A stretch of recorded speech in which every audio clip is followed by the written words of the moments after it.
O lúdico, quando se faz tão belamente exposto através da fantasia de uma obra, toma conta dela por inteiro. Em cada pedacinho seu, faz questão de nos causar as sensações certinhas. Que várias histórias têm cara própria e são bem escritas, isso é verdade. Mas existem aquelas que são repletas do mais especial de todos os toques, a magia.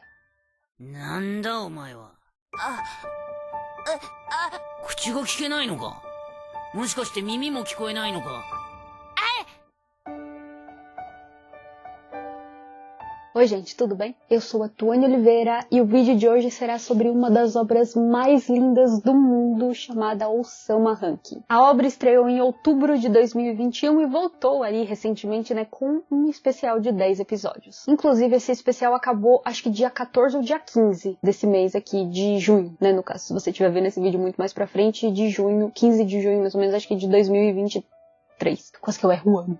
Depois de assistir aí tudinho, eu fiz essa resenha com todo carinho pra vocês, pra tentar repassar um pouco do que eu sinto sobre essa obra. Espero que aqueles que assistiram ao anime gostem bastante do vídeo, e pra você que ainda não viu, pode continuar no vídeo que não terão spoilers, beleza? Agora simbora falar de Osama. Essa história se passa no reino de um universo medieval governado por um rei chamado Bosse. Lá, Daida e Bode, seus dois filhos, são cotados para suceder o trono real, ainda que somente um, Daida, seja o favorito da maioria das pessoas. Tudo meio que se complica graças ao desejo inesperado do rei, que escolhe Bode como seu substituto. Bode luta contra tudo e contra todos, partindo em uma jornada de superação física e emocional na tentativa de cumprir com um compromisso deixado por seu pai. Durante o tempo em que eu estava assistindo ao anime, eu me lembrava constantemente de um jogo chamado Ni no Kuni: A Ira da Bruxa Branca. Pra quem não conhece, se trata de um RPG japonês ali que foi lançado pela Level 5 em parceria com o estúdio Ghibli. Nesse jogo, um garoto chamado Oliver, ele acaba perdendo a sua mãe em um acidente e momentos depois um bonequinho ali, um ursinho de pelúcia chamado Drip, que foi inclusive dado pela mãe dele, acaba se libertando de uma maldição após Oliver chorar em cima dele. Drip diz ser a criatura de um mundo chamado Ni no Kuni e pede a Oliver que ele vá até lá com ele para ajudá-lo a libertar esse mundo dos domínios de uma poderosa bruxa. Welcome to my world, Holly Boy. Another world. Inclusive, eu tenho Ni no Kuni aqui, ó. Esse é o que eu tô falando, é o primeiro. E esse daqui é o segundo. Esse daqui não é com o Oliver nem nada, mas o mundo é o mesmo, é Ni no Kuni. E esse daqui é o primeiro. É esse dele, esse aqui é o Oliver e o menino. Mas enfim, eu já mostrei na tela, Só tô mostrando a título de curiosidade que eu tenho esses dois joguinhos. Toda a sensação que eu sentia enquanto eu jogava esse jogo e desbravava o mundo ali, de Ni no Kuni junto com o Oliver, eu senti enquanto assistia a esse anime. A fascinação em observar um mundo mágico bem construído é gostosa e especial demais. Todo esse ar mágico está incrivelmente bem apresentado em Osama Ranking. Aqui nós conseguimos não só observar isso nas características mais explícitas que a obra tem, como quando observamos as grandiosidades ali dos reinos, e os seus funcionamentos, por exemplo, mas também nos pequenos detalhes. A maneira que os personagens se movem, seus trejeitos, ambições, os poderes de cada um, as magias, tudo tem, de fato, um modo de se apresentar e de se manter em cena que enriquece a identidade própria da história. Ao mesmo tempo em que traz semelhanças ali com outras histórias que trabalham com o mesmo estilo, o mesmo princípio narrativo ali, ao nos mostrarem os seus mundos e nos contarem as suas fantásticas histórias. A questão dos poderes aqui me chamou bastante a atenção porque o intuito da obra não é mostrar poderes e fazer os plots dos personagens centrais girarem somente em torno disso, mas sim passear por todo aquele universo, demonstrando como os personagens resolvem, ou tentam pelo menos cumprir com os seus objetivos. Os personagens não são desconhecidos,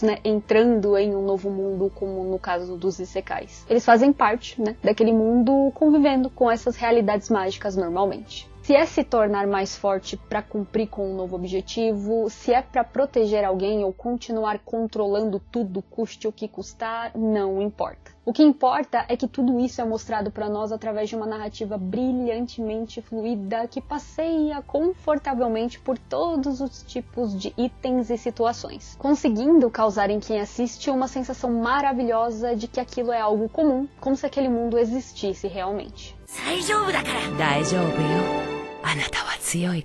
Os personagens aqui funcionam muito bem e de acordo com o que cada ação, da obra pede, nem mais, nem menos. É no ponto certo. Ninguém aparece de forma deslocada ou cometendo algum tipo de atitude que a gente não espera, pelo contrário. Se a narrativa consegue nos mostrar naturalidade ao nos contar a história, isso também se dá graças aos personagens. Bode, o protagonista, é um menino filho de 2 gigantes, mas que por razões que no decorrer da obra descobrimos, nasceu surdo, mudo, com baixa estatura e praticamente nenhuma força física. Isso por si só já faz brotar em nós uma carga emocional de empatia em cima do personagem, aumentando mais ainda quando descobrimos que ele é a coisinha mais fofinha e amável do mundo. A gente quer pegar ele no colo e sair estapeando todo mundo que faz ele sofrer. Todas as suas atitudes são palpáveis, da forma que ele age e a forma que ele sente. Sentimos com ele e por ele, que mesmo com todas as limitações do seu corpo, tem uma tremenda vontade de viver e de mostrar pra todo mundo que ele é capaz de fazer qualquer coisa. Toda essa gana do garotinho nos contagia tremendamente, além de ele sustentar muito bem as suas cenas, passando pra nós verdade em seus sentimentos e ações. Kage, o melhor amigo do Bode, é uma espécie de monstrinho ali que faz parte de um clã de ladrões chamado de Clã das Sombras. Esse bichinho aí é outro que é um amorzinho. A história do seu passado também é bastante comovente e muito bem contada, abusando, novamente, do poder que a obra tem de tocar profundamente no coração do público. Ele encontra Bode por acaso, mas permanece ao seu lado porque quer. É aquele amigo que todo mundo quer ter e que todo mundo deve ser. Ele faz de tudo pelo Bode sem medir esforço. Sério, a amizade dos dois é muito preciosa.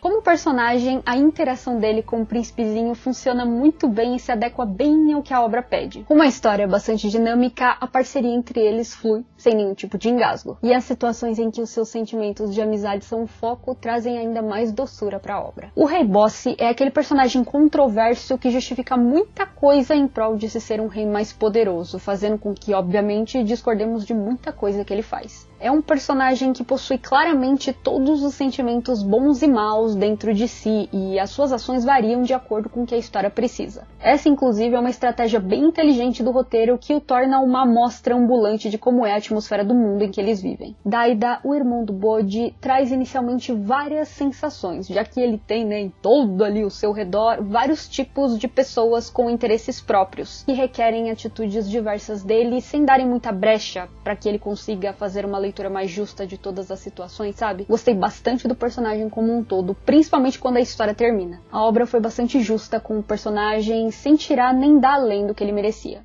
Hillen, a mãe do Daida e madrasta do Bode, também foi uma grata surpresa. Eu não vou contar o porquê, mas eu gostei bastante do funcionamento da personagem e de como tudo que foi sendo mostrado sobre ela foi sendo mostrado pra gente em arcos diversos. Sem que tivesse um arco próprio pra ela, sabe? Mas sim colocando função em cada uma das suas aparições. Isso, na verdade, se estende a todos os personagens da história, incluindo aqueles que não aparecem tanto ou que só aparecem pra cumprir obrigações específicas, sabe? Como os 4 guerreiros do rei que fazem o que tem que fazer sem que precise haver um explorar tão grande em torno de suas capacidades e poderes. Isso também se aplica aos vilões ou simplesmente antagonistas do anime. Estes já possuem uma maior abordagem sobre suas histórias e objetivos, fazendo com que os meios que utilizam para tentar conseguir o que querem se adequem dentro do contexto mágico da obra. Brinca com a beleza do lúdico ao mesmo tempo em que tem o seu toque macabro. É diferente e funciona perfeitamente. Questões como o ego, a ânsia pelo poder, pela dominação e a vaidade estão presentes em toda a história através das ações dos personagens, ao mesmo tempo em que se defrontam com a pureza, a bondade, a lealdade e o perdão, não só vindos da dupla principal de amigos, como também em atitudes pontuais dos demais. Isso porque a maioria da galera aqui possui camadas em suas personalidades, tornando-os, com algumas ressalvas, retratos muito próximos do que seria um ser humano de verdade dentro daquele tipo de realidade fantástica. Falando um pouco mais sobre o mundo mágico de Osama, é interessante quando a obra se foca em mostrá-lo como ele é, sem tanta preocupação em fazer com que nós percebamos um desejo narrativo claro em explicar tudo ou explicar sutilezas em cada parte do enredo.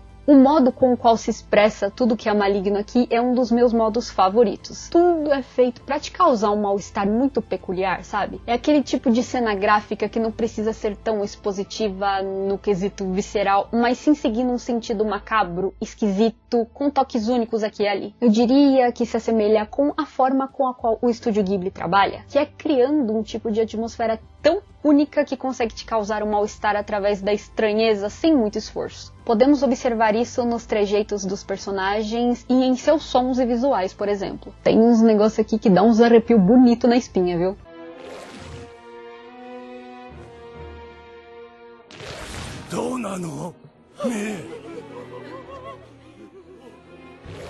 Essa maneira de explicar as coisas de uma forma sutil, mas que causa um grande efeito no público, também estão presentes nas formas de demonstrar os poderes de todos os personagens da obra. Espelho mágico, espadas, poder de cura, poções, encantamentos, pactos, etc. Tudo acontece naturalmente porque simplesmente o intuito dessa história é funcionar dentro dela mesma, causando em nós a sensação de que estamos assistindo personagens vivendo as suas vidas ali normalmente, ao invés de eles estarem se apresentando para nós. E ó, engana-se muito belamente quem acha que isso é fácil. Ter uma ideia e desenvolvê-la decentemente é uma coisa mais complicada do que parece. Imaginar é uma coisa, colocar no papel já começa a complicar. Agora, colocar no papel aquilo com qualidade, como em Osama Ranking, é outros 500. Cara, a naturalidade aqui está presente em tudo. Uma das coisas mais importantes para se observar como a história conseguiu isso está em como os ganchos para situações posteriores são feitos, o quanto eles fazem sentido e o quanto são bem encaixados. Também em como os diálogos se unem a esses ganchos se tornando um só, já que eles são sabiamente colocados nas cenas, não deixando o público com dúvida, fazendo com que tudo se ligue, se explique e se abra para situações futuras de uma forma tão fluida que é bem mais difícil de perceber se essas coisas são intencionais ou não, pelo menos na maioria desses casos. Uma das cenas em um dos episódios finais, onde um certo personagem perde uma determinada coisa e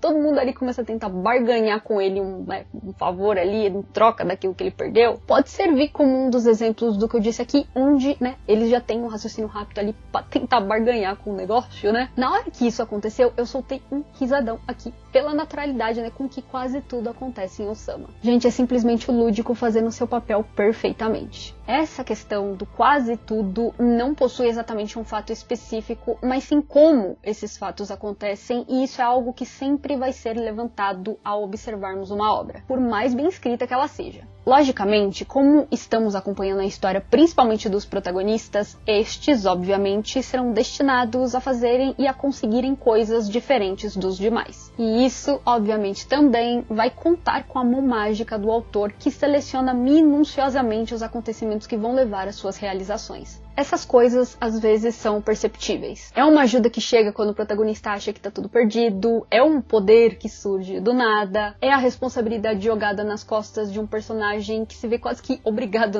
a se tornar o herói que todos estavam esperando quase que de repente. E isso é o quê?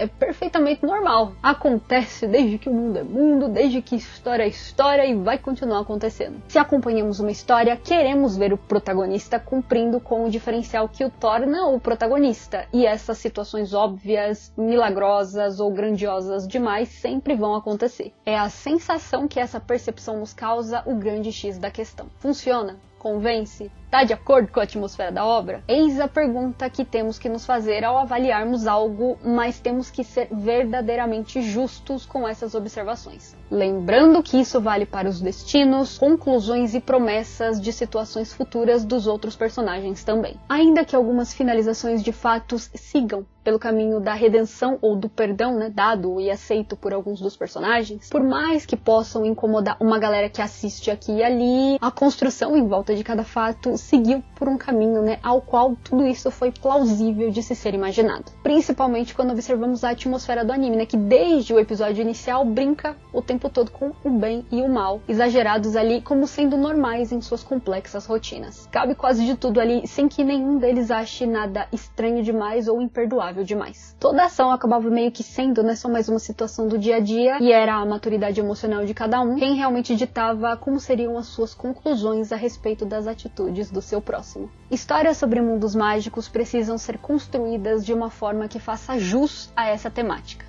Acima de demonstrar poderes e artefatos curiosos, a história também precisa ser mágica. É necessário construir esse tipo de obra com bastante tato e amor pelo que se está fazendo, justamente porque histórias tão únicas precisam ser sentidas dessa exata forma para se dizer que funcionaram. Elas sempre transpiram o sentimento de si mesmas e o público precisa sentir esse aroma. O de Osama Rankin é um aroma maravilhoso. Essa obra é uma daquelas belas histórias que fazem questão de nos lembrar sempre de como assistir animes é realmente bom demais.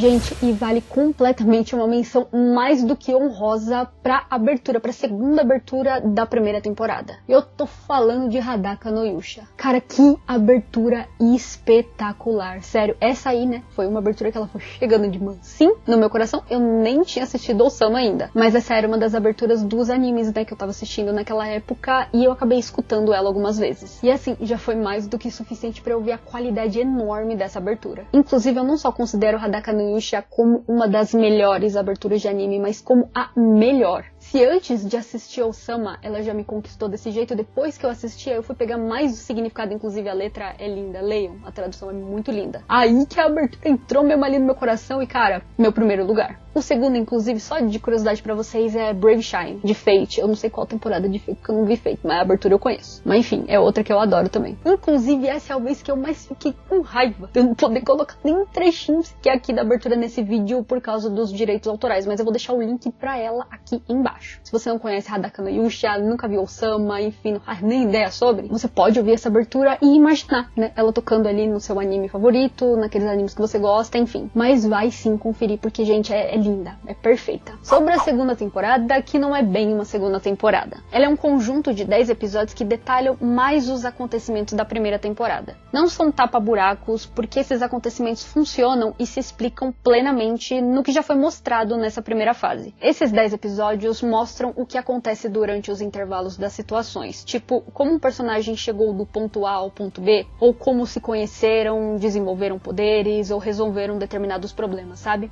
Tem muita gente que torceu o nariz pra esse especial justamente por isso, mas como recomendação pessoal, eu acredito que vale a pena vocês verem. Principalmente porque algo novo sobre Osama Rankin deve sair só ano que vem, e olhe lá. Mas principalmente porque tem coisas aqui das quais vocês precisam saber sobre. É quase certo que a segunda temporada vai repetir alguns desses acontecimentos aqui, né, que aconteceram nesse especial, porque eles são imprescindíveis para a história, mas talvez com um pouco menos de detalhes por estes já estarem presentes nesse especial. Então vejam sim, todos eles são importantes ou pelo menos úteis para a essência da obra, mas esses dois últimos vocês precisam ver. E pra você que não viu Osama ainda, ouça meu conselho aqui e eu provavelmente conselho de todo mundo que viu, também que deve ser a mesma coisa, é pra você ir assistir. Dê uma chance pra história, mesmo que a primeiro momento o gráfico seja tão diferentão pra você, não importa. Dá uma chance, gente, não tem preconceito com nada não, vai e assiste. Tem dublado, a dublagem dela eu gostei, achei bacana, mas legendado é perfeito. Se você gostou desse vídeo, eu vou deixar nos cards aí em cima uma playlist com outros vídeos parecidos, tá? Vai lá dar uma maratonada, vai que você vai gostar. Se inscreve no canal aí pra não esquecer, ativa o sininho da notificação e me segue tudo nas redes sociais, porque eu deixo o link pra todas elas aí embaixo, beleza? E é isso, gente, eu vou ficando por aqui. Até o nosso próximo encontro. Tchau, tchau!